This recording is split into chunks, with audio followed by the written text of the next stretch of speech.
My sister moved into my spare room just for a month after her car repossession, but when I discovered she had listed my home on Airbnb, I lost it. She smirked. You're hardly ever home anyway. But when the guests arrived, they revealed something even worse.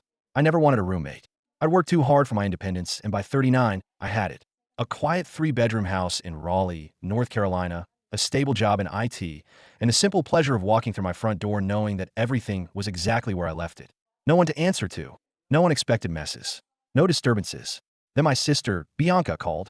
I already knew it was bad before I even picked up. Bianca never called unless she needed something. It was always the same pattern. Desperation in her voice, some crisis of her own making, a plea for help. And just like always, I answered. Nick, she sniffled, dragging out my name like it physically hurt her to say it. I don't know what to do. I sighed, pinching the bridge of my nose. What happened? They took my car, she wailed. I was at the grocery store, and when I came out, it was just gone. I thought it was stolen at first, but then I called, and Nick, they repossessed it. I wanted to say, well, Bianca, when you don't make payments, that's what happens. But I bit my tongue. No point in stating the obvious. Instead, I stayed silent and let her fill the void. And I got laid off last month, she continued, her voice thick with tears. I was going to tell you, but I thought I'd get another job fast. And now the rent is due, and I can't pay it. And my landlord said if I don't have the money by Friday, I'm out. There it was. The reason for the call. I just need a place to stay for a month, just until I get back on my feet, she said quickly, as if hurrying past the part she knew I'd resist. I swear, I won't be in your way. You won't even notice I'm there. I almost laughed at that. Bianca was impossible to not notice. She was the human equivalent of a hurricane, loud, unpredictable, and always leaving destruction in her wake. Just a month? I repeated. I promise, she said immediately. I'll even help around the house. I'll be the best roommate ever. I doubted that. Bianca and I had never been close. She was 5 years younger than me and had spent most of her life making reckless decisions and expecting other people to clean up the mess. Credit card debt, sketchy boyfriends, jobs she quit because she felt unappreciated. Meanwhile, I had done everything by the book, good grades, steady career, smart financial choices. But she was my sister, and despite every instinct screaming at me to say no, I sighed and said, all right. A month. She squealed through the phone. Oh my God, I love you. I'll be there tomorrow. And just like that, my peaceful, quiet life came to an end. Bianca arrived the next afternoon with 2 overstuffed suitcases, a makeup bag the size of a small child, and a half-empty bottle of vodka clutched in one hand. Hey, big bro, she grinned, wobbling slightly as she threw her arms around me. My savior. I pulled back, wrinkling my nose. Are you drunk? She scoffed. Relax. I had a little drink to celebrate new beginnings. Right? She breezed past me into the house, dragging her luggage behind her. Wow. Nick, you've really done well for yourself. This place is nice. I nodded.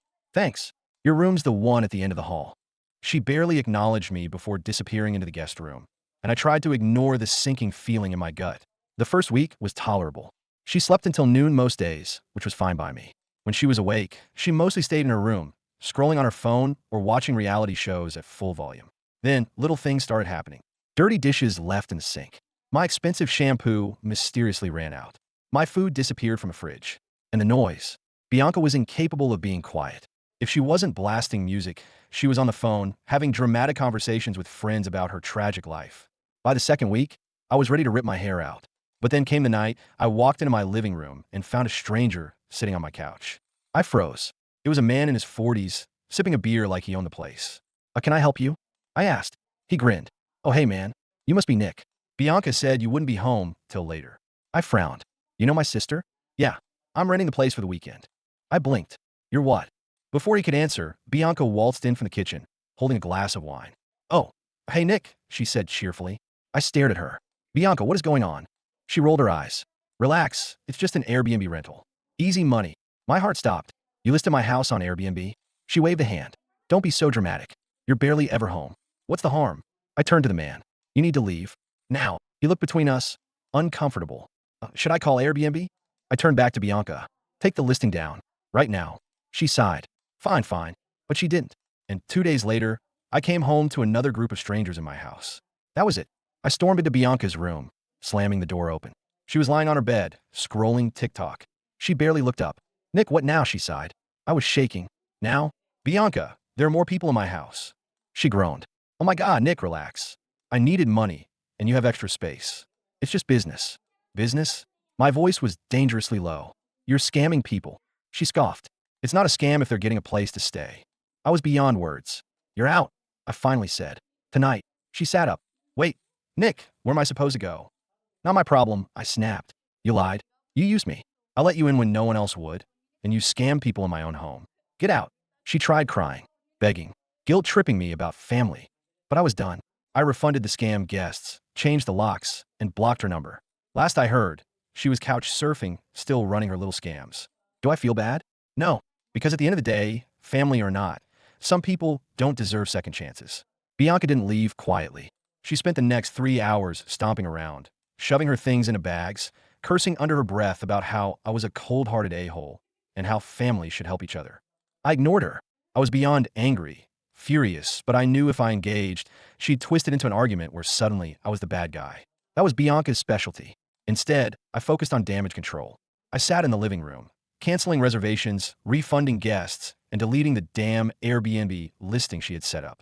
My stomach turned as I read some of the messages in the app. Bianca had been planning to rent out my house for weeks. One guy had booked a month-long stay.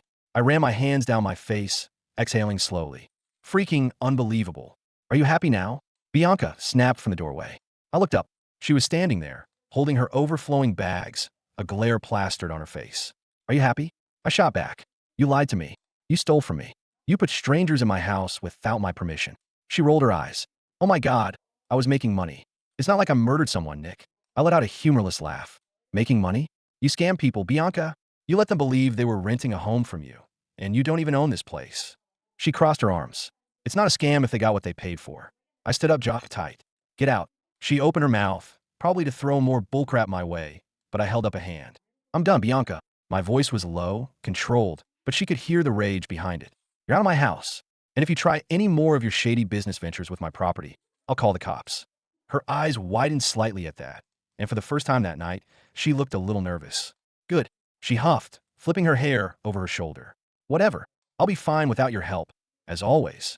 And with that, she marched out, slamming the door behind her. I stood there for a long moment, just listening to the silence. Then, I locked the door and changed the passcode. For the next week, I thought that was the end of it. Bianca sent a few half-assed apology texts, but I ignored them. I was too angry to even think about forgiving her. I had to deep clean the entire house, wash the sheets, disinfect everything, even replace my damn whiskey collection after discovering she had been pouring the expensive stuff into her crappy mixed drinks. It took a full 2 days before my house finally felt like my home again. Then, I got a phone call that changed everything. It was from a number I didn't recognize. Hello. I answered, expecting some spam call. The voice on the other end was hesitant. Hi. Is this Nick Levin? Who's asking? My name is Derek. I rented your place last month. Through Airbnb. I froze. My grip on the phone tightened. Okay, I said cautiously. And Derek let out a nervous laugh. Look, man, I don't know if you're aware, but I think your sister has been using your identity for more than just Airbnb. My stomach twisted. What do you mean? There was a long pause. Then he sighed. I didn't just book a stay at your house, Nick. I invested in one of your sister's businesses. Cold dread washed over me. What business? I asked slowly. Real estate, Derek said. She told me she was flipping houses. Said you were her partner. She even showed me paperwork, documents with your name on them. My heart started hammering. How much did you give her? Derek hesitated. 20 grand. I felt like the floor had just been ripped out from under me. I sank onto the couch, gripping my forehead. Nick, Derek said carefully. Please tell me you actually own those properties. I couldn't answer, because I already knew the truth. Bianca hadn't just scammed random Airbnb guests. She had been stealing my identity. My hands were shaking as I pressed the phone tighter against my ear. 20 grand. I repeated, my voice hollow. Yeah, Derek sighed. She made it sound legit, man. She had a contract and everything. Said she and her brother, you, were buying and flipping houses under an LLC. Showed me a property listing.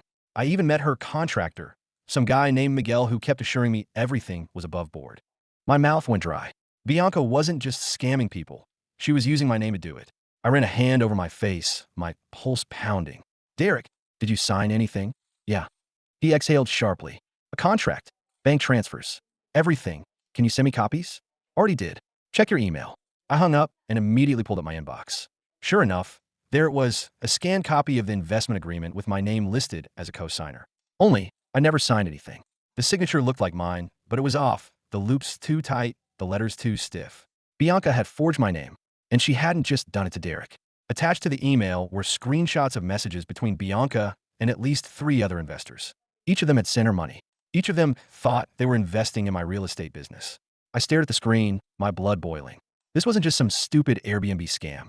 Bianca had committed fraud, and she had dragged me into it. I had two choices. Ignore it. Pretend I never saw the email. Let Bianca run off and scam more people until she inevitably got caught. Or teach her a lesson she'd never forget. I chose the second option. First, I called my lawyer. Nathan, one of the few friends I had kept since college, wasn't just a corporate attorney. He was a damn good one. I forwarded Derek's email, along with every piece of information I had on Bianca's Airbnb scheme. Within 10 minutes, he called me back. Nick, he sounded almost impressed. Your sister really went all out, huh? Tell me I can nail her for this, I muttered. Oh, you can? Nathan said. Forgery, fraud, identity theft, not to mention the Airbnb stunt. She's left a paper trail a mile long. If you wanted to, you could press charges and have her arrested by the end of the week. I exhaled slowly. I don't want to send her to jail, Nathan. Then what do you want? I thought about it. Then a slow, satisfied smile stretched across my face. I want her to lose everything she scammed from me and everyone else. Legally, Nathan chuckled. Now that I can do it. The next step was setting the trap. I needed Bianca to think she was in the clear. That way, she wouldn't see what was coming. So I did nothing. For 2 weeks, I ignored her texts, ignored her calls, acted like I had no idea what she had done. Meanwhile, Nathan worked behind the scenes. He drafted legal notices for every investor Bianca had scammed, informed Airbnb of the fraudulent activity linked to her account. And this was my favorite part. Worked with a forensic document examiner to officially confirm that my signature had been forged. By the time we were ready, Bianca had no idea that her entire world was about to collapse. And I made sure I was there to watch it happen. She called me first. Nick, she said cheerfully, as if she hadn't been avoiding me for weeks. Long time no talk. So, I might need a favor. I roll my eyes. Of course you do. Okay, don't be rude, she huffed. I just need a little help. You know how I've been investing in real estate? Well, some investors are getting impatient. I suppressed a smirk. Oh yeah, it's so annoying. Like, do they not understand that flipping houses takes time? Anyway, I just need a little loan to hold them over. Just like 10 grand. I'll pay you back. I nearly laughed out loud. This was it. Time to pull the rug out from under her. Bianca, I said slowly, you do realize I know everything, right? Silence. Then, W, what are you talking about? She said, her voice suddenly less confident. I let out a humorless laugh. Oh, come on. You forged my signature, Bianca. Scammed people using my name. You thought I wouldn't find out. She was quiet for a long moment. Then she scoffed. Oh, relax, Nick. It's not like I actually hurt anyone. I was going to pay them back. It's just a little fraud, I interrupted.